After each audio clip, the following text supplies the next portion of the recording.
how to add members to Wix website. So what you're gonna have to do is simply go to your dashboard, and then here you're gonna have to look for the group section. So here you're gonna have to simply, so let's look for the group here. So let's see site, inbox, customers, then you have marketing, analytics.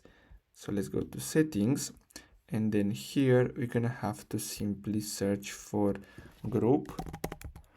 And basically what you're gonna have to do here is simply invite people to your Wix website. So as you can see here, we're gonna have to simply go to, so as you can see, we're gonna have to upgrade to a paid plan in order to be able to add collaborators, as you can see here. So we can invite people to our website. So as you can see, the light one, you can invite up to 2 collaborators, core, business, and business elite. So basically you're gonna have to upgrade to a paid plan, and then you're gonna be able to invite members to your Wix website. So as you can see right here. So I hope you found this video helpful. Don't forget to like and subscribe. Thanks for watching.